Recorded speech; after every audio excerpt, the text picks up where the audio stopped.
Assalamualaikum warahmatullahi wabarakatuh. Alhamdulillah, wassalatu wassalamu ala Rasulillah Muhammad ibn Abdillah wa ala alihi wa sahbihi wa man wala. Subhanaka la ilma lana illa ma 'allamtana innaka antal alimul hakim. Rabbi shrah li sadri wa yassir li amri wahlul 'uqdatan min lisani yafqahu qawli, amma ba'du. Betapa kematian sesuatu yang pasti. Allah Subhanahu wa taala berfirman dalam Al-Qur'an.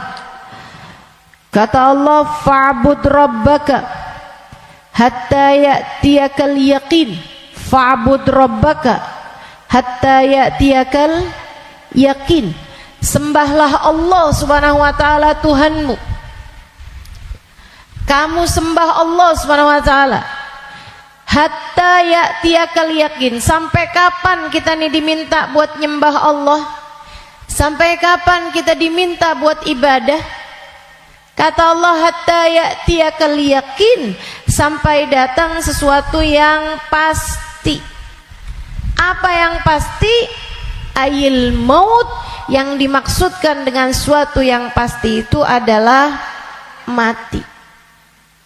Karenanya siapapun kamu di atas muka bumi ini harus belajar, berusaha buat jadi hamba Allah Subhanahu wa taala yang taat. Mudah-mudahan Allah mudahkan. Amin ya rabbal alamin. Jadi orang hidup gak ada yang pasti, teman-teman. Gak ada yang pasti buat orang yang hidup. Ada yang mulai dari kecil sakit terus, ada. Gak ada yang pasti hidup itu. Yang pasti ketika seseorang hidup hanya satu, namanya mati. Kalau kamu diberi kehidupan, maka satu waktu nanti kehidupan tersebut akan diambil kembali oleh Allah Subhanahu wa taala. Sebab memang hidup di dunia, begitu kamu diberi kehidupannya, udah pasti kamu akan berjumpa dengan kematian. Enggak ada yang pasti dalam hidup selain mati. Nah, kalau emang yang pasti itu mati, ngapain sisa hidup enggak dipakai buat berbekal menuju sesuatu yang pasti? Ngapain bekalannya untuk sesuatu yang enggak pasti? Misalnya nih, kamu umur tamat SMA, umur 15. Kalau kamu berpikir bahwa saya umur segini berarti udah deket lagi mau nikah, bekalan menuju nikah. Misalnya, apa yang kamu kerjakan? Hidung kurang mancung, mancungin alis kurang nyelirit, kurang bulan sabit, kamu sabitin alis kamu. Bibir kurang sekarang ini musim orang suka bibir lebar-lebar. Ya udah dah, saya tambahin biar agak turun bibirnya, biar doer bibirnya. Kalau kamu berpikir bahwa kamu akan menuju kepada kematian, kalau kamu berpikir kamu akan menuju kepada pernikahan, kamu kemudian berbekal menuju ke arah sana. Tapi kan sebenarnya nikahnya emang udah pasti? Belum pasti nikahnya. Betul? Orang hidup gak pasti nikah, teman-teman. Berarti kalau kayak gitu gimana nih caranya nih? Gimana cara kita menjadikan hidup kita bermakna? Takutnya udah siap-siap, tahu-tahu nggak dapet, iya kan? kan? Kan sia-sia. Kalau gitu yang pasti aja, kamu hidup biar bermakna, pastikan hidupmu adalah saatmu berbekal menuju kepada kematian. Saya tuh waktu SD kabarnya pinter. Mungkin ada guru-guru saya di sini. Selamat pagi Bu Guru. Kabarnya dulu pinter waktu saya sekolah. Saudaraku sekalian saya muliakan, tapi saya dulu selalu punya pikiran bahwa bisa jadi umur saya nggak panjang. Walaupun ternyata itu tidak terbukti ya. Sampai dengan sekarang saya masih ada di atas muka bumi ini, udah panjang hidup saya. Dulu itu saya selalu berpikir bahwa bisa saja umur saya nggak panjang. Saya SD, itu saya punya temen sekolah siang, sekolah madrasah, namanya Madrasah Al-Wasliyah. Saya punya temen meninggal dunia. Masih seumuran saya gitu kurang lebih. Sejak saat itu saya kayak selalu berpikir bahwa bisa jadi umur saya nggak panjang. Bisa saja saya juga meninggal dunia gitu. Akhirnya saya suka berpikir bahwa apa yang harus saya lakukan untuk menjadikan yang saya kerja akan bermanfaat kalau umur saya pendek. Akhirnya saya jadi mikir, kalau saya jadi dokter, umurnya harus panjang loh dokter itu. Karena sekolahnya lama. SMP, SMA, kan saya ceritanya SD. SMP, SMA, kuliah. Kuliahnya S1. Habis itu S2. Habis itu ST katanya. Buat jadi dokter spesialis itu kan mesti banyak sekolahnya. Apalagi kalau mau spesialis yang spesialis lagi gitu. Buat jadi dokter yang bagus. Artinya sekolahnya tuh panjang. Baru bisa jadi dokter yang hebat, dokter yang mumpuni di atas usia 30-an tahun, bahkan mungkin 40-an tahun. Habisnya itu dia praktek mengamalkan ilmunya. Berapa lama? Sampai ketika datang ajal menjemputnya. Manfaatnya ilmunya itu berapa lama? Untuk bisa dipraktekkan bermanfaat buat umat manusia gitu. Sampai dengan berapa lama? Sebentar aja berarti. Kita aja kalau udah dirawat sama dokter yang terlalu tua rada was-was. Betul gak? Dokternya mau nulis resep, ambil kacamata dulu gitu kan. Terus nulisnya agak tangannya gemeteran. Takut kita. Ini kalau misalnya dia ngelihatnya salah-salah gitu kan.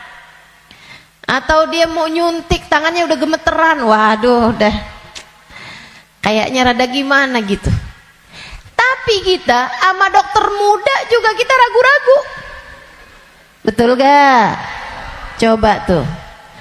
Betapa ternyata mau jadi dokter aja itu umurnya cuman dari sekitar 40 sampai ke 50 atau 60 tahun dah gitu. Cuman segitu doang. Sisanya udah enggak tuh. Udah enggak maksimal.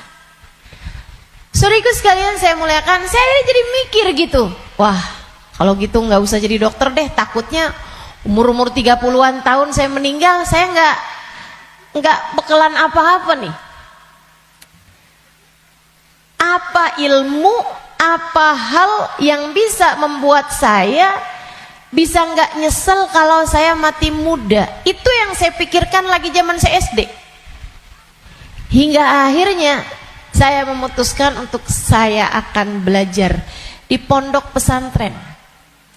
biar saya kenal sama agama Allah, biar saya ngerti caranya jadi hamba Allah, biar saya kenal sama baginda pemimpin agama saya, baginda Nabi besar Muhammad,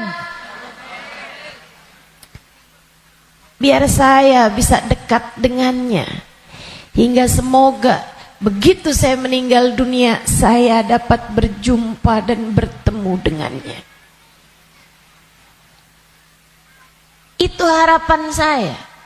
Akhirnya saya belajar di pondok-pondok pesantren, terus belajar.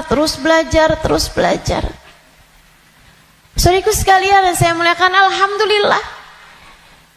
Saya rasakan ilmu saya udah bermanfaat dari sejak usia 20 tahun. Saya udah mulai mengajar dari usia 20 tahun. Dan saya mengajarnya dalam bahasa Arab di kota Tarim, Hadramaut, Yaman. Saudaraku sekalian, saya muliakan. Pada akhirnya kehidupan mengajarkan kita bahwa jangan mau memperjuangkan sesuatu yang tidak kamu bawa mati. Begitu saya belajar lama, saya jadi ngerti bahwa ternyata bahkan bekalan menuju kematian itu bukan ilmu yang banyak, bukan. Akan tetapi hati yang tersambung dengan Allah penciptanya. Ruh. Sebab hulikatir ruhu lil abad. Ruh itu ketika diciptakan, ia diciptakan untuk selamanya. Ruh kamu ini, teman-teman sekalian, ini yang akan kamu bawa mati. Hati kamu itu adalah ruh kamu, rasa kamu. Ini yang akan kamu bawa mati. Kalau badan ini nggak akan kamu bawa mati. Begitu kamu mati, udah tuh nggak ada lagi urusan sama badan. Badan kamu bisa dimakan merayap-rayap tanah dan habis. Bibir kamu yang selalu kamu lipstikin, wajah kamu yang selalu kamu bedakin, mata kamu yang selalu kamu celain, pakaiin celak, kuku-kuku kamu yang selalu kamu potong setiap kali ia memanjang, badan kamu yang selalu kamu rawat, kamu kasih makan, kamu bersihkan. Ini hanya akan menjadi makanan santapan rayap-rayap tanah. Ulat-ulat tanah nanti akan masuk ke lubang-lubang hidungmu. Ia akan masuk dalam seluruh anggota tubuhmu dan kamu habis. Makanya katanya Sayyidina Ali bin Abi Thalib, siapa yang kerjanya buat badannya, siapa yang hidupnya hanya mementingkan urusan tubuhnya, silakan cari pahalanya kepada rayap-rayap tanah. Silakan minta balasannya kepada rayap-rayap tanah. Ulat-ulat tanah, mereka yang senang banget, wih, mulus. Ih, badannya bagus. Enak banget nih kita makannya, katanya gitu. Saudariku sekalian yang saya muliakan, bukan untuk itu kamu diciptakan, bukan untuk itu kamu diciptakan. Yang aslinya dari diri kamu adalah ruhmu, yang sejatinya pada dirimu tidak akan terpisahkan adalah hatimu. Ala inna fil jasadi mudghah, idza salahat salahal jasad kullah, wa idza fasadat fasadal jasad kullah. Ketahuilah di dalam tubuh manusia terdapat segumpal darah, disebut hati. Jika bagus, bagus semuanya, jika rusak, rusak semuanya. Ketahuilah segumpal darah tersebut adalah hati. Disitulah ruh ditiupkan. Disitulah ruh sejatinya berada, meskipun mengalir sampai ke seluruh tubuh kita. Ruh itu. dihembuskan saat janin badanmu itu berusia 4 bulan dalam rahim ibu kamu, ditiupkan lewat ubun-ubun. Makanya Bu, ketika Allah menciptakan batok kepala kita, itu semuanya udah full kecuali ada satu lubang kecil di ubun-ubun. Makanya kalau anak bayi ubun-ubunnya masih lembut, tulangnya belum keras, karena asalnya memang bolong. Kenapa Allah bolongin? Buat niupnya ruh, ditiupkannya ruh saat usia 4 bulan tuh dari situ. Ruhnya dimasukin, ditiupkan oleh malaikatnya Allah Subhanahu wa taala.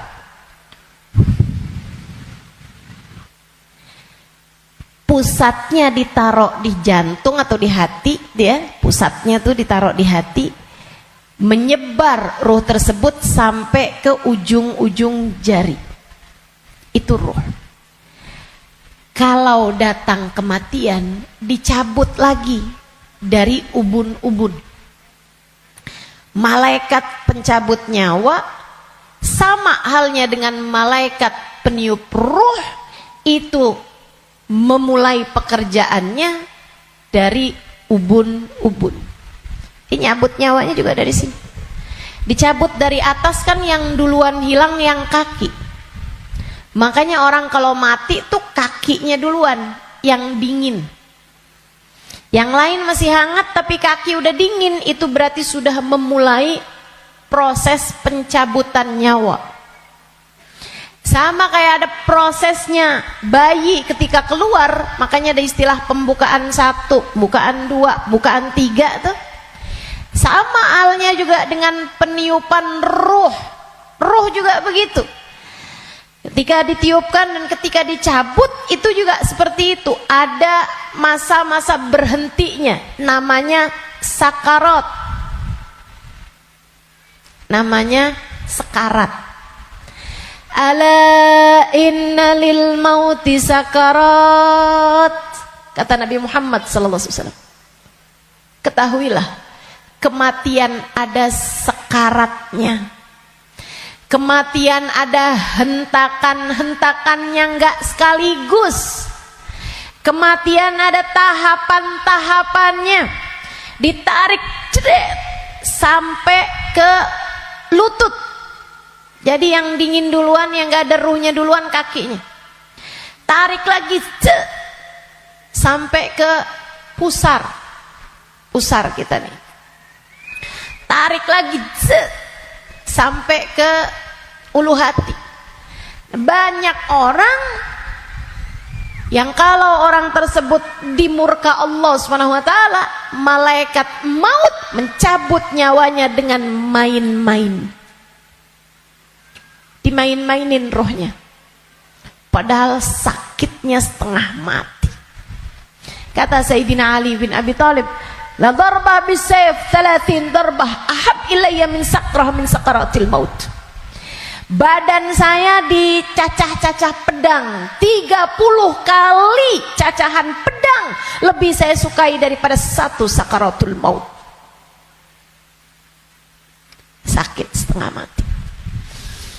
Buat orang yang suka main-main dalam hidupnya, ada banyak di antara mereka yang ketika ajal datang menjemputnya, malaikat maut memain-mainkan saat pencabutan nyawa. Sakitnya luar biasa. Tapi ada banyak juga hamba-hamba Allah yang hidupnya santun, yang hidupnya berakhlak pada Allah, nggak pernah main-main dalam hidupnya. Allah pun memudahkan saatnya sakaratul maut.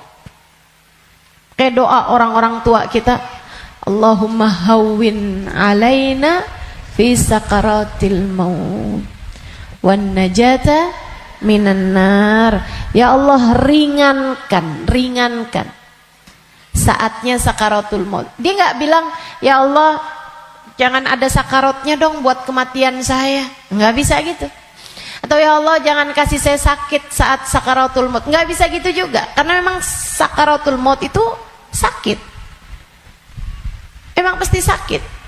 Jadi yang diminta adalah Allahumma khaffif alaina fi sakaratul maut. Ya Allah, ringankan sakitnya sakaratul maut. Apa yang bisa meringankan? Maksudnya ringannya tuh gara-gara apa? Kalau kamu tanya sama saya, Ustazah, ringannya sakaratul maut tuh gara-gara apa? Saudaraku sekalian, sesuatu itu sakit bisa jadi ringan itu karena dua hal. Satu, karena memang sakitnya itu levelnya jadi ringan. Kan begitu? Sakit kan ada level-levelnya. Memang Allah jadikan sakitnya itu ringan, jadi berkurang sakitnya. Itu banyak yang seperti itu, sehingga sakaratul mautnya kayak nggak sakarat gitu, karena sama sekali nggak kesakitan. Ada yang begitu, memang diringankan sama Allah Subhanahu Wa Taala. Level sakitnya memang diturunkan oleh Allah Subhanahu Wa Taala, semacam itu. Atau yang kedua, Allah alihkan fokusnya sehingga dia jadi kayak nggak berasa sakaratul maut, karena Allah memalingkan fokusnya bukan kepada sakitnya, tapi kepada sesuatu yang lain. Apa? Allah palingkannya dengan apa? Yang paling indahnya, yang paling enaknya adalah dengan dihadirkannya baginda Nabi besar Muhammad sallallahu alaihi wasallam di saat sakaratul maut tersebut. Sakit, tapi enggak jadi terasa sakitnya sebab ia bisa lihat Nabi Muhammad. Sebab dihadirkan Nabi Muhammad untuknya. Sakit, tapi ya enggak terasa. Gimana coba? Gimana sakitnya mau terasa kalau kamu bisa ketemu Nabi Muhammad? Nabi Muhammad misalnya berkata kepadamu, selamat datang wahai umatku. Ya udah nggak ada lagi rasa sakitnya, teman-teman. Udah jadi indah semuanya. Banyak yang begitu juga. Kekasih berjumpa dengan kekasihnya di saat sakaratul maut. Banyak. Kita ustazah gak tahu deh. Minta aja, doa aja, walaupun gak pantas, biar gak nyesel. Betul gak? Betul gak? Mau doa tapi rasanya kayak gak pantas gitu ustazah. Orang kayak saya kematiannya dijemput sama Nabi Muhammad, emang gak pantas. Yang kayak kamu ngomongin orang, yang kayak kamu kalau sholat berantakan, betul? Ngarepin kematiannya dijemput sama Nabi Muhammad, siapa kamu? Betul gak? Sama. Saya juga berpikir hal yang sama denganmu. Siapa saya? Sampai saya berharap kematian saya dijemput sama Nabi Muhammad. Tidak ada di antara kita yang pantas. Gak ada di antara kita yang layak. Gak ada. Gak ada. Tidak saya, tidak kamu, sama. Sama. Tapi kita tetap berdoa, kita tetap meminta kepada Allah Subhanahu Wa Taala. Kali-kali aja doa kita diijabah. Ya siapa tahu ya kan? Siapa tahu. Soalnya takut kalau nggak minta nyesel. Sebab Nabi Muhammad itu dermawan. Sebab Nabi Muhammad itu dermawan. Kadang-kadang orang kalau dermawan tuh kita nggak bisa kira. Tahu-tahu memberi lebih dari yang kita minta. Itu sakaratul maut. Nanti habis cabut tuh dari pusar sampai ke dada. Dada, hati, itu teman-teman pusatnya. Allati tattali'u alal afidah. Sampai ketika roh tersebut nyampe di afidah, nyampe di dada, tempatnya hati kita itu, pusatnya. Makanya orang kalau ngerasa sakit hati pasti pegang dadanya gitu. Nggak ada yang pegang kepalanya, sakit hati saya, nggak ada. Apalagi pegang kaki, sakit hati saya, nggak ada. Pasti bilang sakit hati saya gitu, yang dipegang dada. Karena memang tempatnya ruh, pusatnya itu adanya di situ, hati kita. Itu sakaratul maut paling sakitnya tuh di situ, karena sumbernya tuh di situ. Baru kemudian dicabut lagi sampai ke ghargharah, sampai ke leher. Kau udah nyampe di ghargharah, hakikat kamu akan ditampakkan. Saat itulah kamu dibukakan langit, bisa lihat tempat balik kamu tuh surga atau neraka. Dan itu bisa terjadi tahun depan, dan itu bisa terjadi bulan depan, untukmu atau untukku. Itu bisa jadi di waktu yang masih sisa panjang, bisa jadi juga sudah tinggal sedikit lagi waktumu untuk merasakan apa yang disebut dengan sakaratul maut ini. Semuanya pasti ngalamin, semuanya nggak ada yang bisa lari.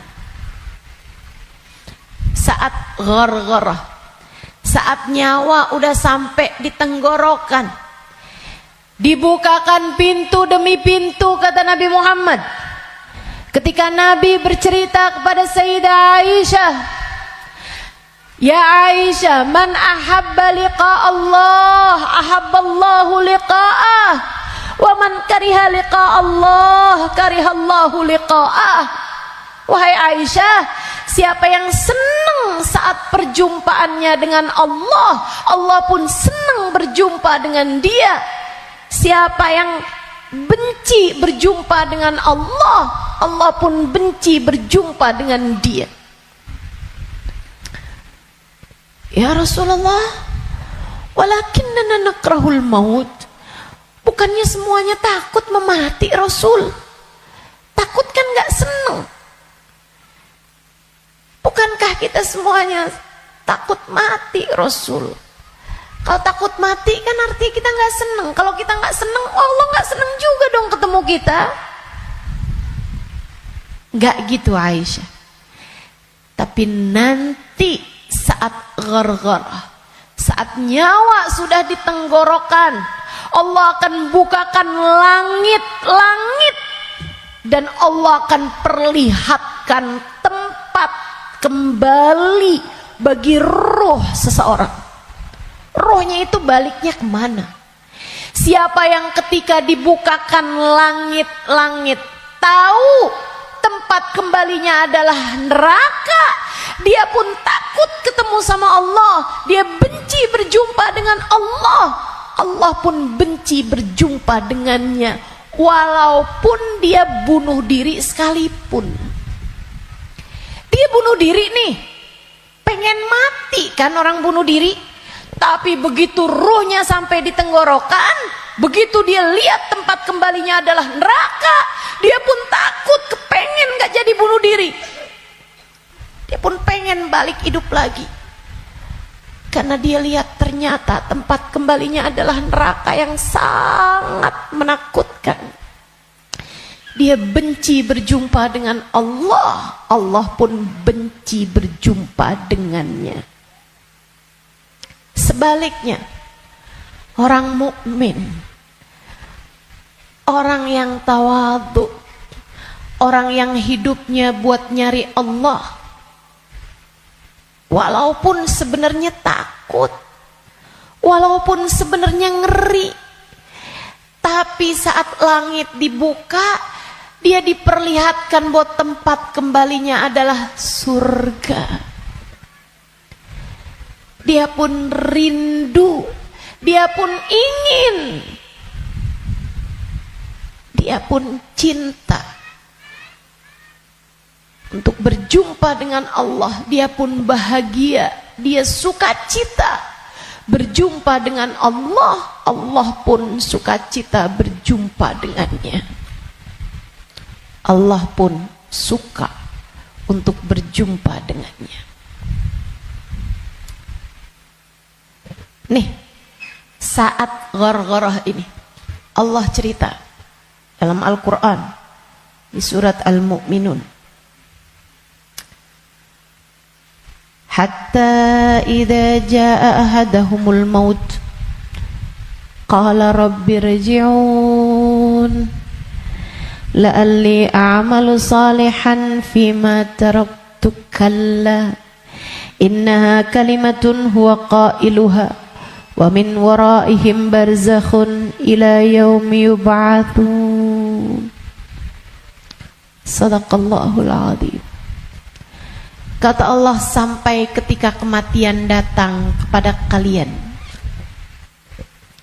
ketika ruh sampai di tenggorokan,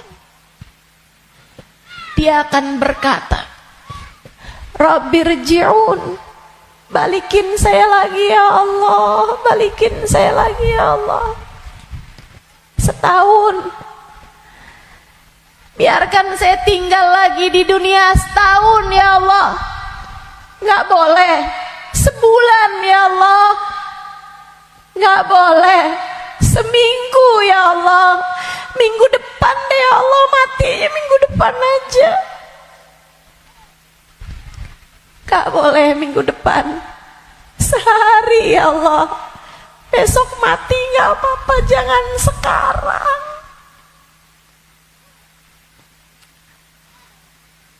Gak boleh sejam ya Allah, sejam. Sejam lagi matinya ya Allah, balikin lagi ya Allah.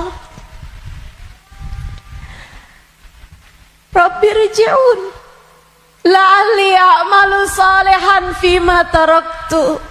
Saya akan segera bagi-bagi harta saya buat sedekah. Saya akan segera sholawatan kepada Nabi Muhammad. Saya bakal segera baca Al-Quran. Saya bakal segera sholat. Saya mau minta maaf sama orang-orang.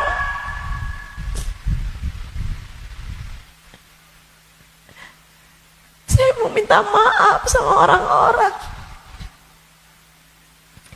Sisakan untuk waktu walaupun 1 jam. La'alli a'malu salihan fima taraktu.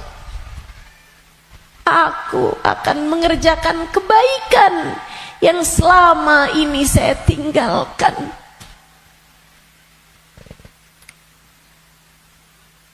Apa jawab Allah? Kalla innaha kalimatun huwa qailuha. Enggak ada. Sekarang kalimatmu itu hanya jadi omong kosong belaka. Enggak ada ceritanya kamu dikabulkan. Waktunya sudah habis.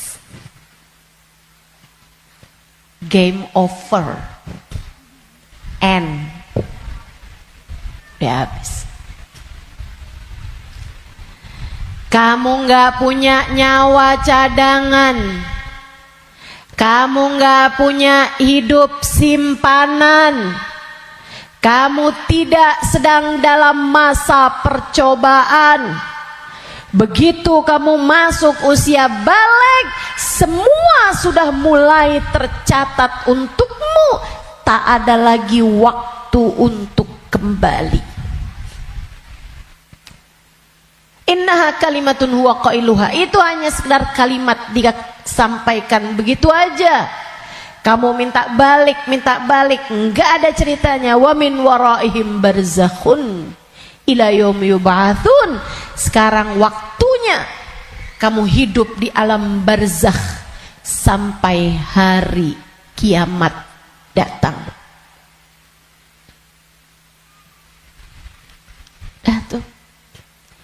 nggak bisa balik lagi. Makanya serem sama kematian teman-teman, karena deket. Aqrab ghaib yuntadhar, kata Nabi Muhammad. Perkara gaib yang paling dekat sama kita kematian. Si ini meninggal, si itu meninggal, si itu meninggal, si itu meninggal. Semua meninggal.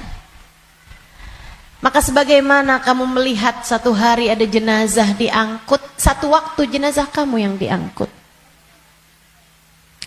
Sebagaimana kamu lihat ada nama seseorang, kamu dengar nama seseorang diumumkan di masjid, satu waktu namamu yang akan diumumkan di masjid. Kamu lihat satu hari ada nama seseorang muncul dengan ucapan berbelasungkawa, turut berduka cita, yang ada di Instastory orang-orang, satu waktu nama kamu yang akan ditulis di situ. Sebagaimana ada broadcast di grup-grup WhatsApp yang menuliskan nama-nama orang dengan ucapan meninggal dunia, satu waktu akan ada namamu yang ada di situ. Inna lillahi wa inna ilaihi rojiun. Turut berduka cita atas meninggalnya Halimah binti Utsman al-Idrus. Akan ada waktunya. Semua akan ada waktunya. Semua akan ada gilirannya. Pasti, tanpa terkecuali. Kamu akan datang giliranmu. Pasti, tanpa terkecuali. Kamu bakal mati, Bu. Kamu akan mati, Dek. Kamu bakal mati, Nak. Pasti. Masalahnya tinggal,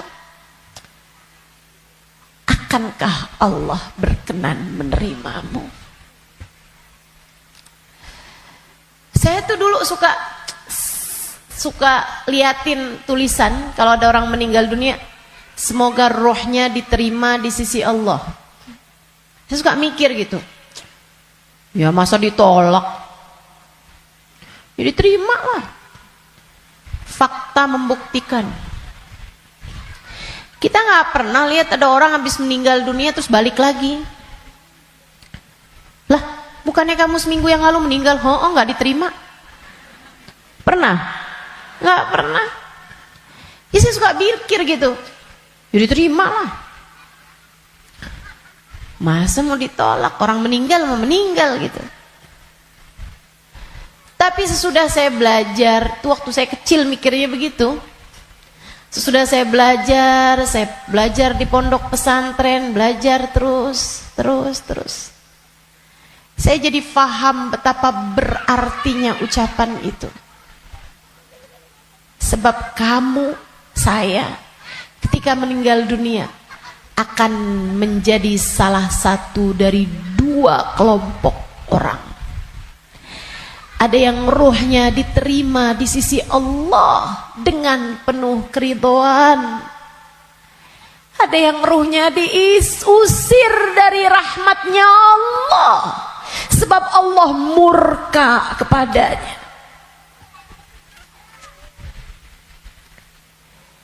Kalau waktu hidup kayak gini nih, kamu lagi punya perlu, kamu datang ke rumah saudaramu, ditolak dari yang satu, bisa kamu datang ke tempat saudaramu yang lain. Anak kamu harus masuk rumah sakit, harus segera dioperasi, misalnya gitu. Harus ada DP yang harus kamu bayar, atau ada keperluan apapun misalnya. Kamu bisa datang ke tempat saudaramu, dia nggak bukain pintu, kamu bisa datang ke tempat yang lain. Dia nggak ngasih, kamu bisa datang ke tempat yang lain. Kamu misalnya mau bikin kopi, gulanya nggak ada, misalnya gitu, kamu bisa datang ke tempat saudara kamu, sebelah kamu, tetangga kamu, nggak dikasih, nggak dibukain pintu, atau dibilang nggak ada misalnya, bisa lagi ke tempat saudaranya, tempat sebelahnya. Orang hidup ini andai ditolak dari yang satu, kita masih punya pilihan tempat yang lain, seapa-apanya masih ada pilihan tempat yang lain. Tapi kalau kamu meninggal dunia, kamu hanya akan menjadi wa inna ilaihi raji'un, hanya akan kembali kepada Allah Subhanahu wa taala. Kalau pintu rahmatnya Allah tertutup darimu, kalau kamu diusir dari kasih sayang Allah Subhanahu wa taala, Allah tidak berkenan menerimamu, kemana kiranya kamu akan pergi? Terusir dari pintu rahmatnya Allah, kamu mau kemana? Bu, Kak, Dek, Nak, saya sampaikan ini dengan sungguh-sungguh. Jangan pernah mau main-main dalam hidupmu. Jangan main-main sama hidup. Sebab selama kamu hidup, kematian masih akan membayangi. Dan begitu datang kematian sementara Allah belum ridho kepadamu, sangat mungkin rohmu tidak diterima Allah, hingga Allah pun mengusirmu dari pintu rahmatnya, dan kamu dikembalikan kepada lembah kemurkaannya.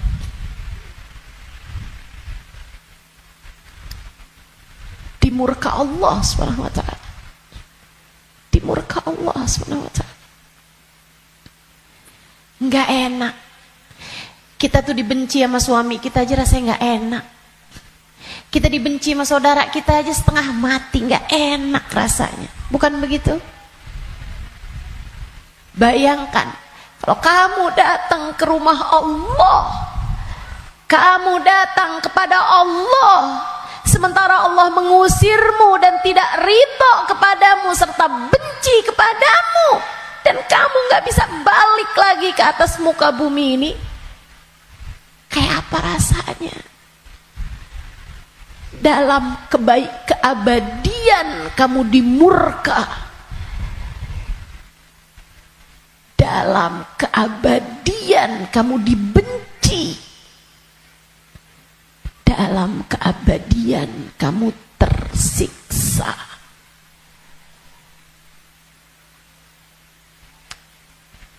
Nggak akan sabar, nggak akan sabar. Makanya sekarang nih di dunia kamu masih bisa sabar. Kalau lagi nggak enak sabar aja.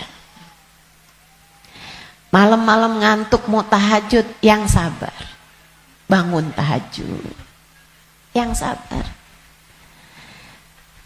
Biar nanti kamu nggak ketemu waktu di mana kamu tidak akan sabar menghadapinya. Kamu nggak akan kuat ngadepinnya. Sekarang kamu kuat. Buat puasa kamu kuat. Buat baca Quran kamu kuat. Buat hadir majelis taklim kamu kuat. Buat baca maulid kamu kuat. Buat berbuat baik pada orang tua kamu kuat. Buat berbuat baik sama suami kamu kuat. Buat doain anak-anak kamu kuat. Buat ngurusin rumah kamu kuat. Buat ngerjain kebaikan-kebaikan kamu kuat. Maka kerjakan apa yang kamu kuat untuk menghindarkan diri dari sesuatu yang kamu gak bakal kuat. Bertahanlah terus. Bertahanlah untuk tetap menjadi solehah. Yang sabar jadi solehah. Tetaplah jadi hamba Allah yang solehah. Gak kuat nih saya, enggak, kamu kuat, kamu kuat. Saya gak kuat lagi Ustazah ngadepin suami kayak begitu. Kuat, kamu kuat. Saya gak kuat lagi Ustazah ngadepin orang tua saya nih Ustazah. Kuat, kamu kuat. Gak kuat lagi saya ngadepin anak-anak saya Ustazah. Kamu kuat, kamu kuat. Kamu kuat. Saya gak kuat puasa, kuat, kuat. Saya nggak kuat tahajud, kuat. Saya nggak kuat baca zikir habis duhur, habis subuh ke isyraq, kuat. Saya nggak kuat baca ratib malam-malam hari, ngantuk saya, kuat. Kamu kuat ngerjain itu semua.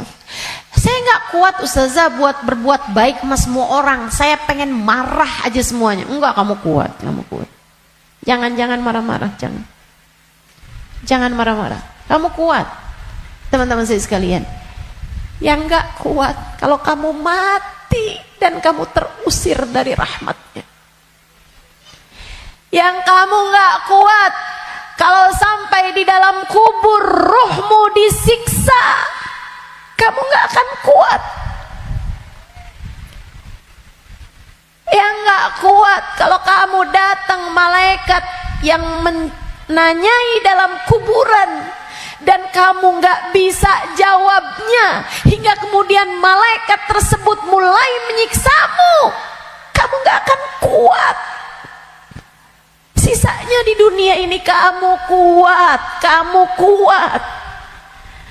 Saya dijahatin terus sama tetangga saya nggak kuat lagi, kamu kuat. Saya ditinggalin sama teman-teman saya nggak kuat. Percaya saya, kamu kuat. Saya sakit ustazah, saya udah gak kuat lagi. Kuat. Yang kamu gak kuat kalau kamu sampai diusir dari rahmatnya Allah.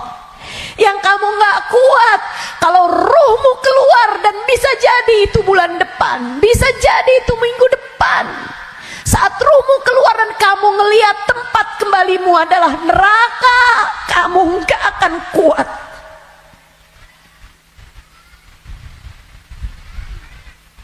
Gak akan kuat. Saat kamu berkata, Rabbirji'un la'alli a'malu salihan fima taraktu. Ya Allah, balikin saya ke dunia ya Allah. Balikin saya, kasih saya hidup lagi ya Allah. Itu yang kamu gak akan kuat. Sekarang di dunia semuanya kamu kuat jalaninnya. Kuat. Kamu mampu. Kamu bisa bertahan untuk tetap menjadi solehah. Percaya saya. Saya sangat miskin ustazah, saya udah gak kuat lagi hidup di dunia ini. Kamu kuat. Saya ambil utang aja ustazah, dipinjol, saya udah gak kuat lagi. Kamu kuat, jangan utang. Jangan ambil utangan. Apalagi pakai riba. Lebih kamu nanti tambah rusak jalannya, tambah salah hidup kamu. Kamu kuat menjalani kehidupan di atas muka bumi ini teman-teman. Yang kamu gak kuat kalau sampai mati Allah murka padamu. Kamu enggak akan kuat. Maka yuk berbekal. Dengan apa berbekalnya? Satu, hidup yang benar. Tetaplah istiqomah. Sholat jangan ditinggal. Ibadah jangan ditinggal. Apa yang kamu bisa kerjain. Sedekah biar kata sedikit jangan ditinggal. Saya orang miskin ustazah, saya nggak bisa sedekah banyak-banyak. Tapi kamu masak, banyakin kuahnya kata Nabi. Bagiin tetangga, kasihin tetangga kamu pas kamu lagi masak. Saya nggak bisa sedekah ustazah, tapi kamu masak nasi, pakai sambal, iya. Apa? Tempe goreng, banyakin. Sisain dikit buat tetangga kamu, kasih buat orang yang susah juga yang ada di sekitarmu.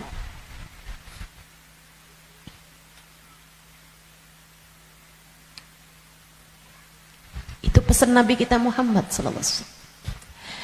Berbuat baik. Saya nggak bisa ustazah, saya nggak ada sesuatu yang bisa saya sedekahkan. Senyum bisa bukan? Kamu punya bibir? Ya punya sih ustazah. Ya udah senyum aja kalau gitu. Ketemu orang, bisa nyenengin orang, apa kabar? Sehat?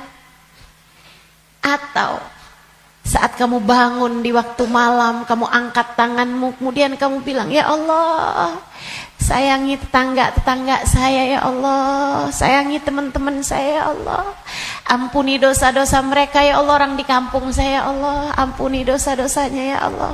Sedekah kamu buat mereka, kebaikan kamu buat mereka. Berbuat baik semampu yang kamu bisa, sebisa yang kamu mampu. Apaan aja. Bahkan sekedar kalimat pujian buat suami kamu. Alhamdulillah kamu sehat, saya senang kalau kamu udah sehat. Kata-kata yang enak gitu. Jangan sakit lagi ya, saya kesian kalau lihat kamu sakit. Saya sayang sama kamu. Kalimat yang enak. Ganti kalimat-kalimat yang gak enak. Udah sehat kan, berarti bisa kerja lagi kan. Susah kalau kamu sakit nih. Terus kita mau makan apa kalau kamu sakit terus-terusan? Gak enak banget sih kalimatnya. Kamu bakal mati. Maka pilihlah kalimat yang gak jadi penyesalan bagimu sesudah kematianmu. Yang bagus ngomongnya, yang bagus. Jangan sakiti hati orang. Iya Kak? Bu? Dek? Ucapanmu kepada orang tuamu nak, yang bagus, yang bagus. Mama yang sehat ya Ma. Mama yang sehat. Enggak kok, Mama gak pernah ngerepotin. Saya seneng ada Mama. Tetaplah sehat Ma. Tetaplah kuat Ma. Yang bagus ngomongnya. Nanti nyesel kalau kamu yang pergi atau mamahmu yang pergi.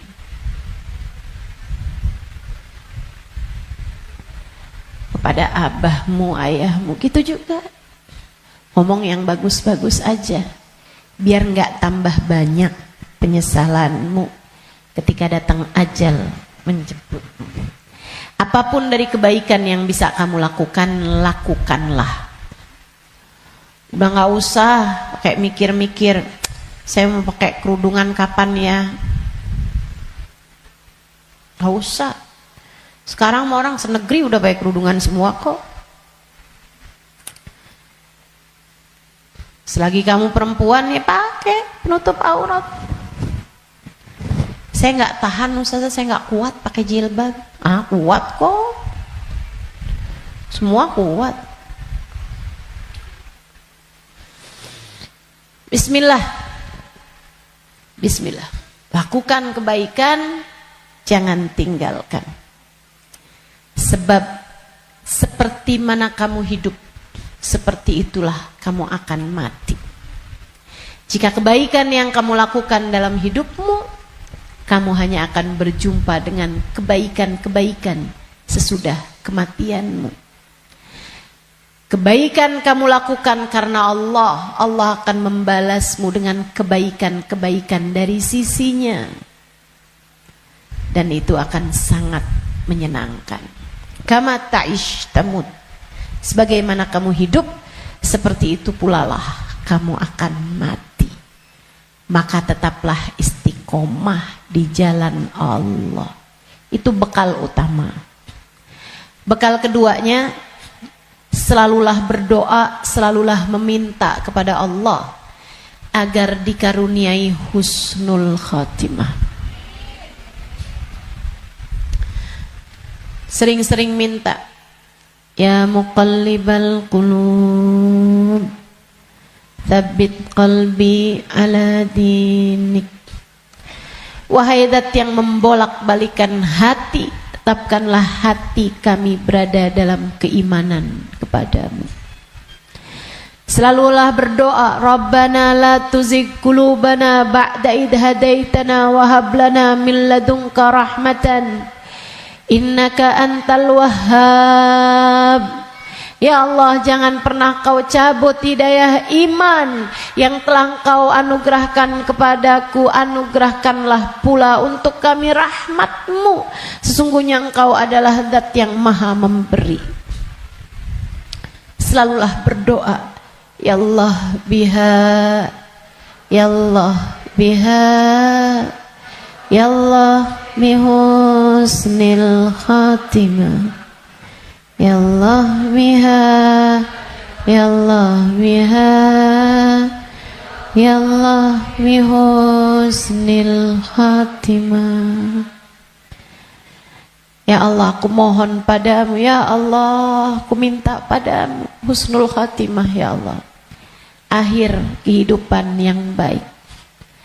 Kematian dengan membawa iman, kematian sedangkan kau berkenan menerima kami, Ya Allah. Terus doa, terus minta sama Allah. Sebab la yarudul qada illa doa. Tidak ada yang dapat menolak takdir buruk selain doa. Doa terus, doa terus, doa terus. Kalau ada waktunya doa tuh, kayak lagi majelis, kemudian silahkan berdoa, silahkan sampaikan hajatmu. Habis sholat, jangan dulu langsung bangun, sebelum kamu berzikir kemudian berdoa, kan begitu. Nah kalau doa jangan minta dunia mulu teman-teman. Kalau semua doa mau minta dunia, habis dunianya selesai kamu bawa apa? Kamu punya apa? Minta juga. Urusan akhirat malah justru jauh lebih penting daripada meminta urusan dunia yang akan kamu tinggalkan begitu kamu mati. Jangan kalau doa yang diminta duit lagi, duit lagi.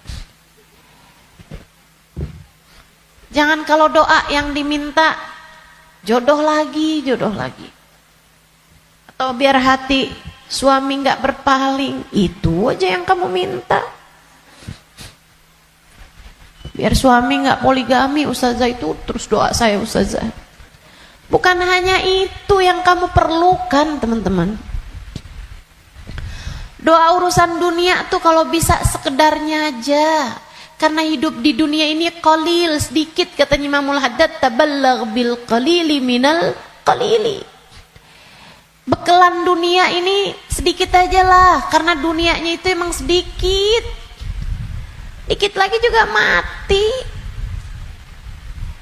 Kalau doa itu yang kiranya kamu gak nyesel begitu kamu masuk ke dalam alam kubur. Doanya minta apa? Minta husnul khotimah.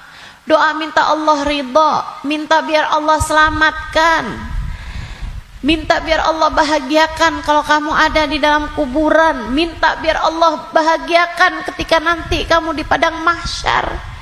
Jadi begitu ajal datang menjemputmu, kamu masih punya simpenan dari doa-doa yang belum diijabah Allah SWT, yang belum kamu rasakan ijabahnya. Begitu kamu mati, kamu udah punya simpenan doa buat mahsyar. Begitu kamu mati, kamu udah punya simpenan doa buat kubur. Begitu kamu mati, kamu udah punya simpenan doa buat kiamat. Begitu kamu mati, saat di padang mahsyar dibangkitkan, kamu udah punya simpenan doanya. Tinggal tunggu ijabahnya. Nah kalau doanya belum pernah kamu doain, gimana mau ngarepin ijabahnya? Nah kamu gak pernah minta. Ya Allah, kubur saya, ya Allah, saya sekarang maunya kubur saya biar seneng, ya Allah. Ternyata kok nggak seneng, kata Allah. Nah kamu nggak pernah minta. Di dunia yang sering mintanya, biar nanti kamu dapat ijabahnya. Di dunia yang sering minta, ya Allah, jadikan kami ada dalam rombongan Nabi Muhammad. Jadikan kami ada dalam rombongan umat Nabi Muhammad, ya Allah. Jangan cuma di majelis maulid aja doanya. Saat tahajud tuh kamu doa, minta ya Allah nanti di akhirat ya Allah jadikan saya ada dalam rombongan Nabi Muhammad. Biar nanti begitu kamu mati, kamu udah punya simpenan doanya, tinggal nunggu ijabahnya. Kata Allah, ud'uni astajib lakum, mintalah, niscaya akan aku beri. Jadi di akhirat kamu tinggal nungguin saat doa mau diijabah. Sebab kalau kamu mintanya nanti gitu kan di akhirat, ya itu tadi kata Allah, innaha kalimatun wa qailuha. Kalimatmu tuh nggak ada artinya lagi, nggak ada maknanya lagi. Sebab akhirat bukanlah tempat berbuat. Dunia nih tempatnya berbuat. Akhirat hanyalah tempat untuk dibalas. Kalau saatmu di dunia kamu hanya minta dunia, apa yang kamu persiapkan buat sesudah kematianmu?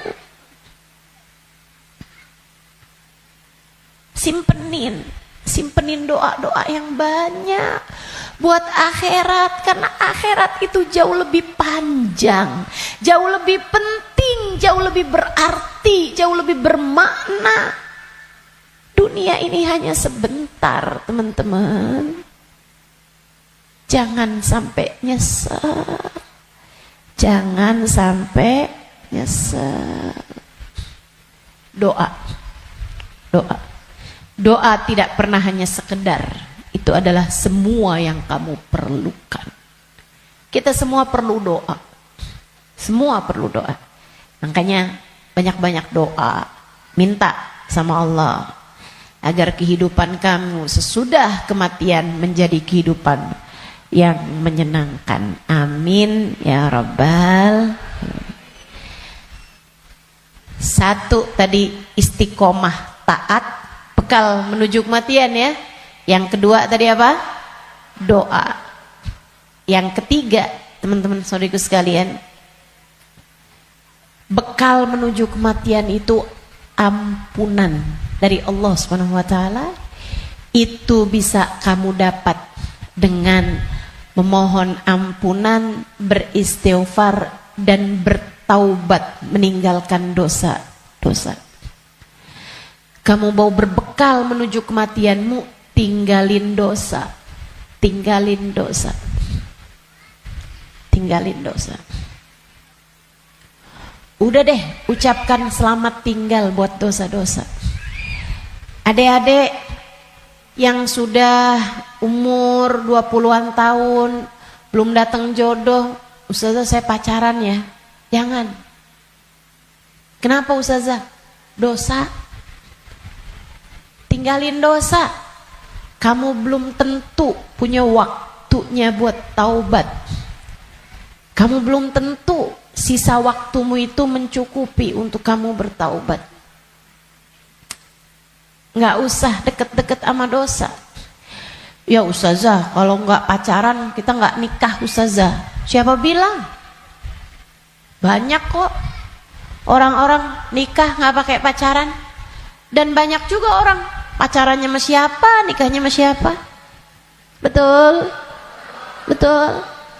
Ngapain kamu menghabiskan energi, menghabiskan rasa hanya untuk menjaga jodoh orang? Ngapain?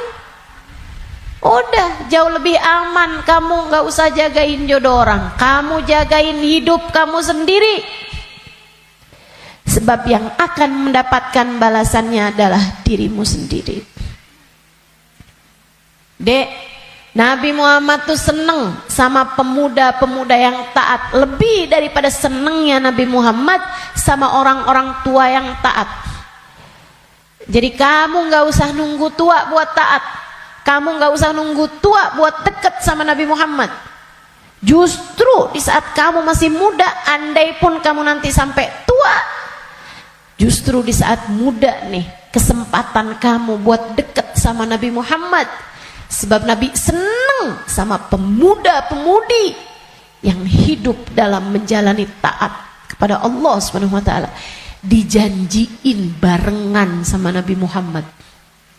dijanjiin ada dalam naungan di bawah arasnya Allah di saat tidak ada naungan kecuali naungan Allah. Syab nasya fi taatillah, pemuda, pemudi, laki-laki, perempuan, muda yang hidup dalam taat pada Allah Subhanahu wa taala. Kamu umur masih 17 tahun tapi sudah istiqomah tahajud, Nabi cinta padamu. Kamu umur masih 17-18 tahun, akan tetapi kamu istiqomah baca Al-Quran, Nabi cinta padamu. Umur masih belasan tahun, tapi kamu udah punya zikiran yang kamu istiqomahkan baca. Kamu udah punya solawatan yang kamu istiqomahkan baca. Kamu bahkan nyaris hafal kitab-kitab maulid yang berisi sejarah hidupnya Nabi Muhammad. Fix, kamu pantas dicinta sama Nabi Muhammad.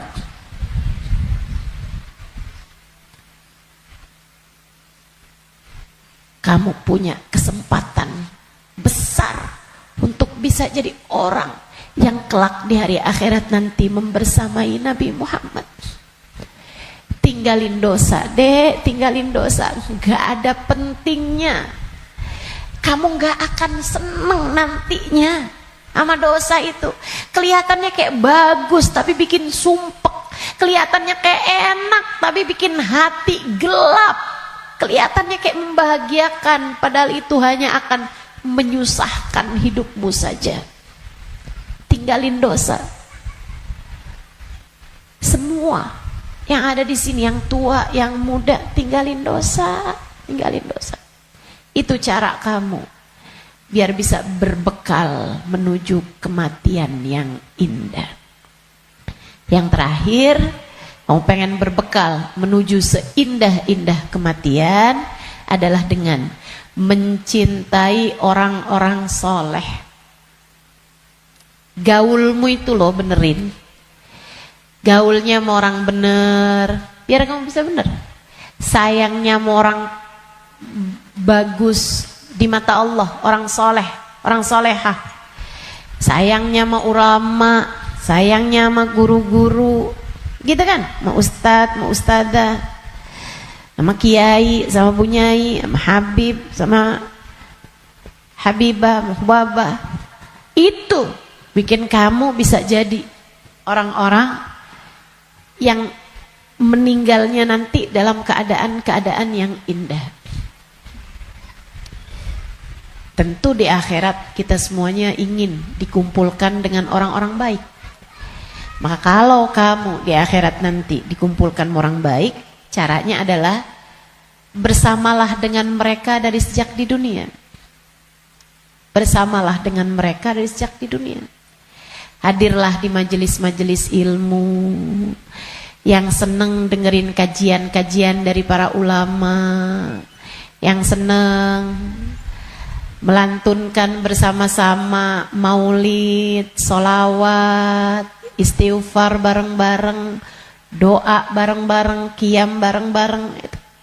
Kebersamaanmu dengan apapun di dunia akan membuatmu bersama di akhirat nanti dengan orang-orang yang kurang lebih sama.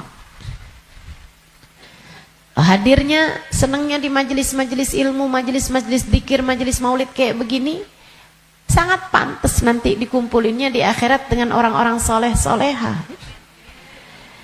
Kamu pikir orang-orang soleh-solehah kumpulnya di mana kalau bukan di tempat-tempat yang semacam ini? Makanya ayo bismillah, cintai mereka. Andai pun kamu nggak lagi bersama dengan mereka, para ulama-ulama, para hamba-hamba Allah soleh-soleha, tetaplah bersama dengan mereka dalam doa. Saat doa tuh, saat doa, sertakan hamba-hamba Allah yang soleh-soleha. Guru-gurumu doain, ulama-ulama doain, orang-orang tercinta di sisi Allah doain. Ustazah, Kan nggak manfaat ya Ustazah. Saya nih kan orang punya banyak dosa, ngapain doain guru-guru saya? Orang-orang taat semua, ahli-ahli ibadah semua, ngapain saya doain? Saya jauh lebih perlu buat didoain sama mereka daripada saya mendoakan mereka. Andai pun begitu, ini masalah keberpihakan. Ini masalah kebersamaan. Ini masalah urusan penautan hati. Teman-teman saudaraku sekalian, saya doakan guru-guru saya doakan Habib Umar bin Hafid, saya doakan Hubabah Nur, saya doakan Habib Zain bin Smith, saya doakan mereka biar hidupnya menyenangkan, biar betah hidupnya di dunia, biar sehat. Saya doakan mereka biar semakin dicinta Allah, semakin disayang Allah. Saya doakan semoga lancar dakwahnya, semoga bahagia hidupnya. Saya doakan. Teman-teman saudaraku sekalian, saya doakan. Walaupun saya yakin saya lebih memerlukan doa mereka daripada doa saya. Apalah arti doa saya untuk mereka? Saya tahu itu. Tapi saya tetap berdoa untuk sebuah keberpihakan. Saya doa untuk sebuah keberpihakan. Saya doa. Teman-teman saudaraku sekalian saya muliakan, kamu tahu nggak? Kalau ada artis-artis dunia, aktor-aktor dunia, pemain bola sakit misalnya, yang doain ribuan orang, yang doain bahkan mungkin jutaan orang mendoakan orang tersebut, yang bahkan mohon maaf banyak diantara mereka yang nggak beriman kepada Allah.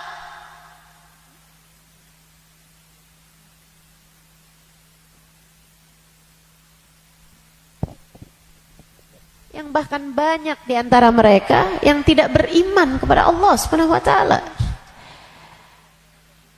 Kenapa orang-orang mau mendoakan orang tersebut? Itu dia tuh namanya keberpihakan, penautan hati. Kita doain guru-guru kita walaupun kita merasa kita lebih perlu doa mereka daripada doa kita, daripada mereka terhadap doa kita, biar Allah tahu ada orang-orang soleh dalam lisan-lisan kita. Biar Allah tahu ada mencintai para ulama di dalam hati kita. Biar Allah lihat hati kita punya cinta yang besar kepada hamba-hamba yang tercinta di sisi Allah. Pada akhirnya biar Allah tahu kita ada di jalan mereka. Kita ada di jalan mereka. Biar semoga di akhirat nanti Allah membersamakan kita bersama dengan mereka. Penting mencintai orang-orang soleh. Sebab almar'u ma'aman ahab, seseorang di akhirat nanti hanya akan dikumpulkan dengan orang yang dia cintai.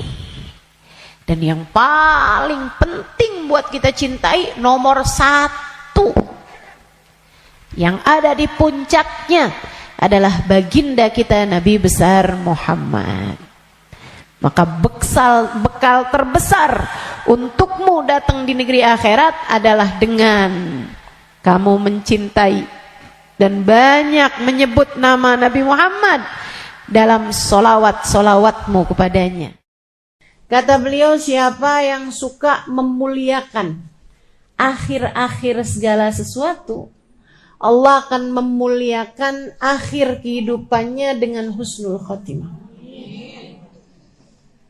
Allah itu menjadikan al-umur bi khawatimiha. Segala urusan tergantung dari bagaimana akhirnya.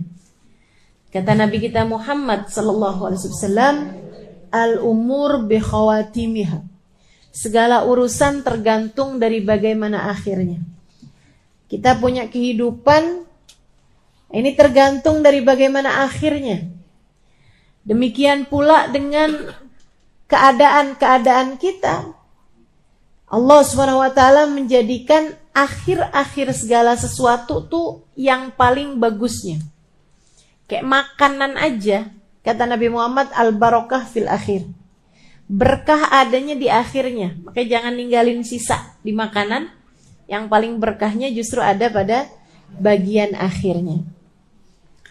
Saudaraku sekalian, saya muliakan, hari nih, sepanjang hari sama sepanjang malam, yang paling bagus bagian akhirnya. Sepanjang hari ini paling bagusnya saat menjelang maghrib, saat sore tuh, jelang-jelang maghrib. Sama waktu paling afdol bahkan dalam sehari semalam adalah bagian terakhir dari waktu malam, thuluthul lailil akhir, sepertiga malam yang terakhir. Bahkan dalam hadis Nabi Muhammad SAW mengatakan, Innallaha yanzil fi thuluthil lailil akhir wa yunadi hal min mustaghfirin hal min taib. Sesungguhnya Allah Subhanahu wa taala turun di sepertiga malam yang terakhir. Kemudian manggil-manggil, mana nih di antara hambaku yang mau bertaubat, yang mau kembali, aku akan terima. Mana nih di antara hambaku yang mohon pertolongan, aku akan beri padanya pertolongan. Siapa nih di antara hambaku yang memohon ampunan, aku akan beri padanya ampunan. Hal min talib hajatin, siapa nih di antara hambaku yang meminta satu hajat, fauniluhul matalib, maka aku akan kabulkan segala hajat-hajatnya. Waktu paling mustajab di akhir malam, sesaat menjelang subuh. Sampai-sampai dikatakan ma'uqitatil wilayah illa fi jawfil lail. Tidak diberikan kewalian kecuali di malam yang sangat gelap, di kegelapan malam. Kapan kegelapan malam? Malam semakin gelap, pertanda fajar sebentar lagi terbit. Artinya bahwa waktu paling gelapnya malam adalah di bagian terakhirnya malam. Nah, itu para wali-wali jadi wali karena mereka ada di waktu tersebut sedang munajat, sedang berdoa, sedang meminta, sedang ibadah pada Allah Subhanahu wa taala. Jadi kalau lagi mikir gitu, jangan-jangan saya wali. Coba diingat-ingat. Tahajudmu gimana? Ibadahmu di waktu malam gimana? Yang masih banyak tidurnya kayak kita ini udah deh. Yang penting selamat. Gak usah ngarep jadi wali. Sedikit sekalian, waktu paling mustajab, waktu paling berkah di akhir bagian malam. Demikian pula dengan akhirnya minggu, hari Jumat. Hari Jumat tuh akhirnya minggu. Nah, itu kan paling afdol. Hari dalam seminggu paling afdolnya adalah hari Jumat. Sedikit sekalian saya muliakan, kemudian akhir bulan. Itu namanya ayyamus sud, hari-hari gelap. Sunnahkan untuk berpuasa. Sebagaimana disunnahkan pula untuk berpuasa pada hari-hari terang, yaitu ayyamul bid, tanggal 13, 14, 15 dari tiap bulannya. Nah, itu merupakan waktu-waktu yang mustajab.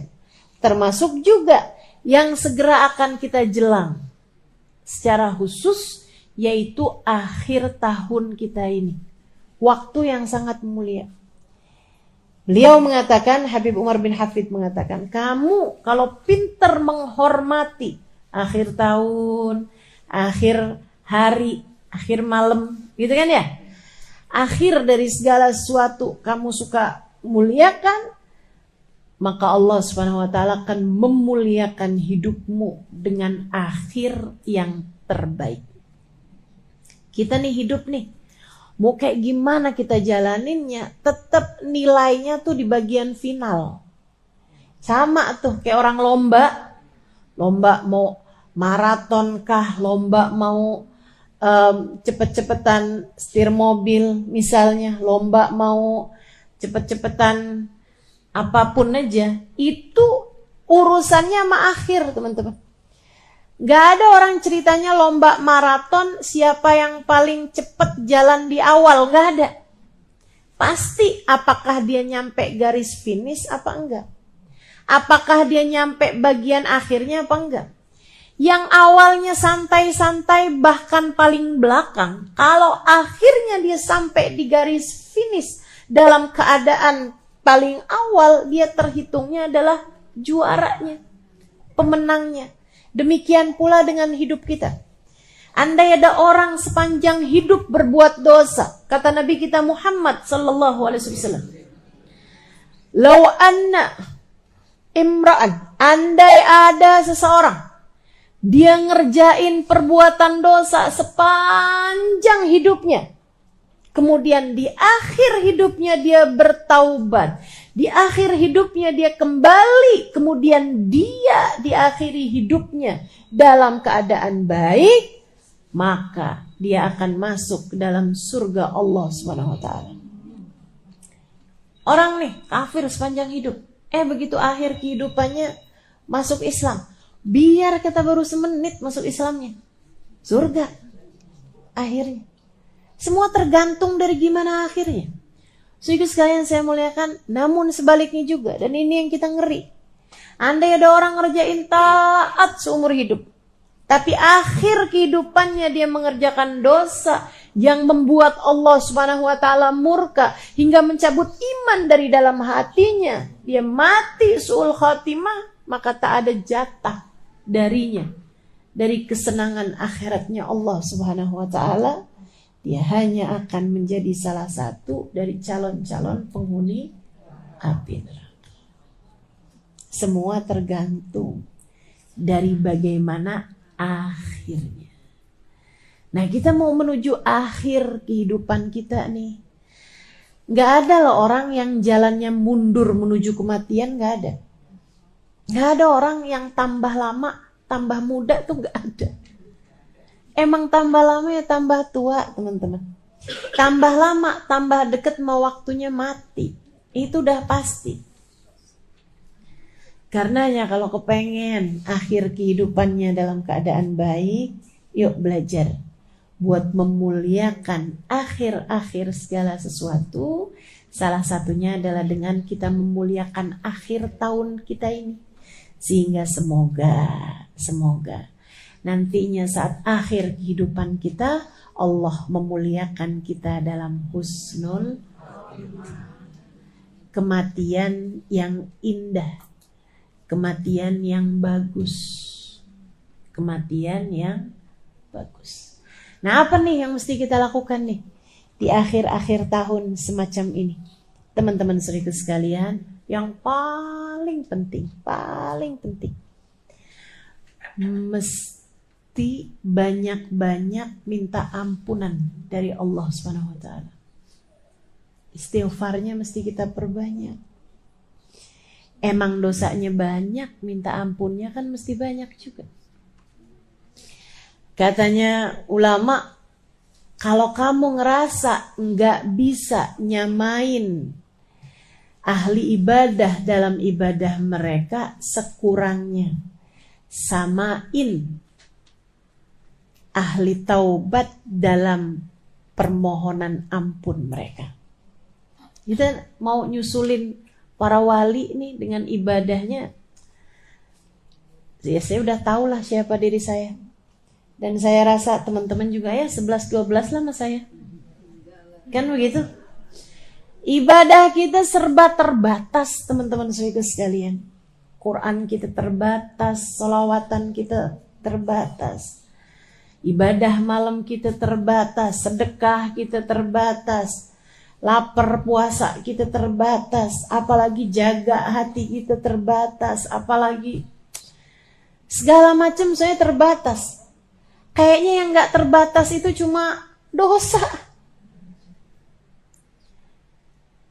Dibilang ibadahnya banyak, kayaknya masih sedikit deh. Kalau dibilang ada yang banyak, itu adalah dosa. Saudara sekalian saya muliakan, kita rasanya kayak putus asa buat nyamain ahli ibadah dengan ibadah-ibadah mereka. Kalau saya baca tuh ibadahnya para walinya Allah Subhanahu wa taala, nggak usah yang jauh-jauh, teman-teman saudara sekalian. Ibadahnya Hubabah Khadijah binti Syekh Abu Bakar bin Salim, saya temui beliau. Saudara sekalian saya muliakan, waliyah min auliyaillah, seorang perempuan besar yang ketika memandang wajahnya air mata saya tak berhenti bercucuran. Bukan karena wajahnya sangat cantik, rupawan, misalnya bukan. Tapi mungkin itu adalah bagian dari apa yang disebutkan oleh Nabi Muhammad SAW. Ketika ditanya tentang seorang wali itu yang kayak gimana, kata Nabi Muhammad menjawab, alladzina idza ru'u dzukirallah. Orang-orang yang ketika kamu memandang wajahnya mengingatkanmu kepada Allah. Para walinya Allah Subhanahu wa taala. Jalla jalaluhu wa ta'ala azamatuh. Saudariku sekalian saya muliakan, Wabah Khadijah. Teman saya ada yang nanya, Wabah, gimana sih Wabah nih ibadahnya apa? Kata beliau, nak, saya suka istighfar. Terutama di waktu malam. Kapan Wabah istighfarnya? Berapa banyak Wabah istighfarnya? Saya nggak pernah ngitung. Mulai jam berapa Wabah istighfarnya? Habis selesai sebagian witir, dia bilang salat isya, dia kerjain witir beberapa rakaat. Beliau bilang habis makan malam, mulai itu saya duduk siapin 5 kurma sama air. Dia bilang saya mulai baca istighfar yang beliau baca, astaghfirullah lil mu'minin wal mu'minat. Itu istighfarnya Wabah Khadijah. Ya Allah, saya mohon ampun untuk semua orang Islam, baik laki-laki maupun yang perempuan. Astaghfirullah lil mu'minin wal mu'minat. Dia bilang saya baca itu nggak saya hitung, sampai saya berasa haus, saya minum air, sampai nanti saya berasa mulai lapar, saya makan, mulai pengen istirahat, saya makan 1 kurma, saya minum airnya, saya baca lagi. Ntar udah kayak berapa lama gitu kan, mulai kering tenggorokannya, minum airnya lagi, makan kurmanya. Dia bilang kalau udah 5 kurma selesai, udah tuh saya berdiri. Jam berapa kira-kira Hubabah? Ketika biasanya dia bilang ketika saya mendengar suara tarhim di masjid di malam besok. Itu ibadah para hamba-hamba Allah Subhanahu wa taala. Jalla jalaluhu ta'ala azamatuh. Teman-teman sekalian saya muliakan, para walinya Allah Subhanahu wa taala, kekasih Allah Subhanahu wa taala, demikian keadaan mereka. Gak usah jauh-jauh. Mungkin Wabah Khadijah masih agak nggak kelihatan mata gitu. Teman-teman sekalian, Hubabah Nur. Teman-teman semua alhamdulillah matanya telah diizinkan Allah memandang wajah wanita mulia itu. Hubabah Nur binti Habib Muhammad bin Abdullah Al-Haddad alaiha ridwanullah. Itu saudaraku sekalian saya muliakan. Tiap malam baca ratib. Dulu tuh kalau baca ratib, baca la ilaha illallah, itu cuma 40. Lama-lama naik 50, lama-lama naik 100. Lama-lama 500. Sekarang ini udah 1000.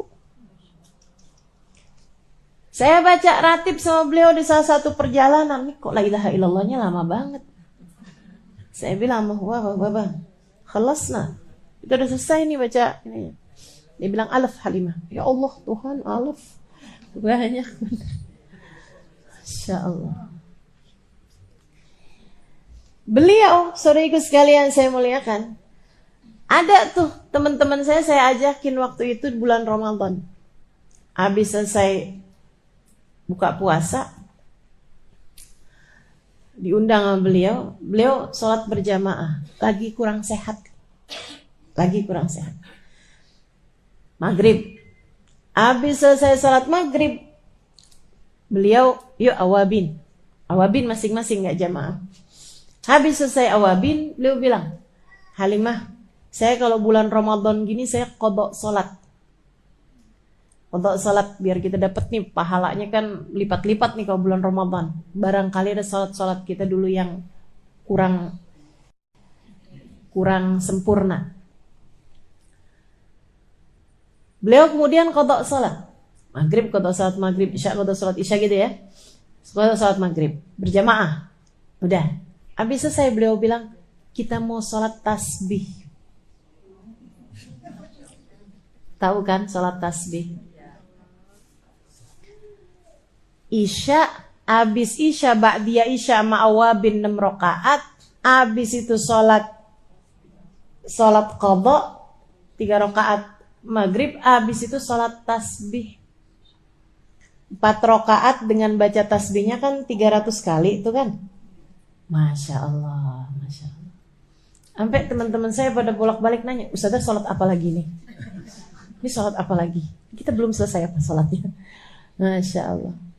Ubah Nur. Segitunya beliau bilang, saya ini lagi kurang sehat, Halimah doain. Saya bilang nih kita nih dapetin kurang sehatnya Hubabah. Sehatnya kita aja kayak gak nyampe gitu. Gimana kalau beliau pas lagi sehatnya? Subhanallah, subhanallah.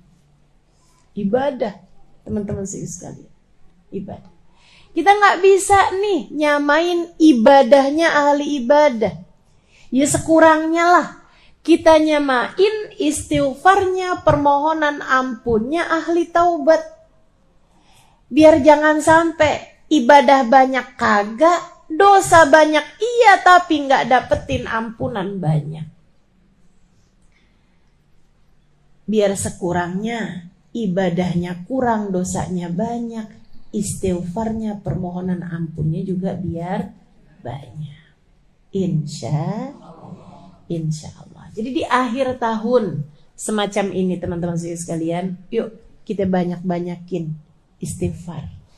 Banyak-banyakin mohon ampun. Banyak-banyakin minta pada Allah SWT, ya Allah ampuni, ya Allah ampuni. Ya Allah ampuni. Istighfarnya kita perbanyak. Bangun tidur kita minta ampun. Habis selesai sholat kita minta ampun. Ini kan? Jalan-jalan banyakin istighfar. Sambilan ngapain kita istighfar. Istighfar terus minta maaf. Minta ampun sama Allah SWT. Allahumma anta rabbi wa ana abduk. La ilaha illa anta khalaqtani. Ya Allah, Engkau adalah Tuhanku, aku adalah hambamu. Ya Allah, Engkau telah menciptakan aku. Khalaqtani fa ana abduka wa ana ala ahdika wa wa'dika mastata'tu. Kau telah menciptakan aku, maka semestinya aku menepati janji dan melaksanakan perintah-perintahmu. Tapi ya Allah, abu'u laka bi ni'matika alayya wa abu'u bi dzambi. Kau datang padaku dengan berbagai macam kenikmatan, sementara aku datang padamu dengan bertubi-tubi dosa. Faghfirli fa innahu la yaghfiru dzunuba illa anta. Ampuni aku ya Allah, tak ada yang dapat melakukannya selain Engkau. Perlu banyak ampunan, teman-teman. Kita ini perlu banyak ampunan. Minta ampun, dilebihin dari biasanya di akhir-akhir hari ini. Di 10 hari terakhir dari tahun ini. Minta maaf sama orang-orang di sekeliling kita. Bukannya lebaran Ustazah kemarinan udah. Iya lagi. Terutama kadang nih kita minta maaf sama orang-orang yang jauh sama kita. Teman-teman SD segini tua ya. Teman-teman pas lagi reunian gitu kan. Kita minta maaf sama orang-orang luar-luar sana tuh. Tapi gilirannya orang-orang dekat kita kadang kelupaan. Mesti serius minta maaf sama anak-anaknya. Mesti serius minta maaf sama suami. Apalagi yang masih ada orang tua. Mesti serius minta maaf sama orang tua. Kita ridho sama orang tuanya. Mesti serius minta maaf sama yang ada di rumah kita. kalau ada pembantu rumah tangga, yang paling banyak kita interaksi, yang paling banyak berkemungkinan kita berbuat dosa. Ya kan? Semakin jarang ketemu kan semakin jarang mestinya kita berbuat salah sama dia. Tapi giliran yang sering-sering ketemu ini kan yang paling mungkin.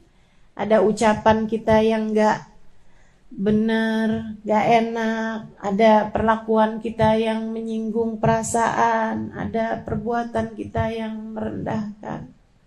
Dan seterusnya.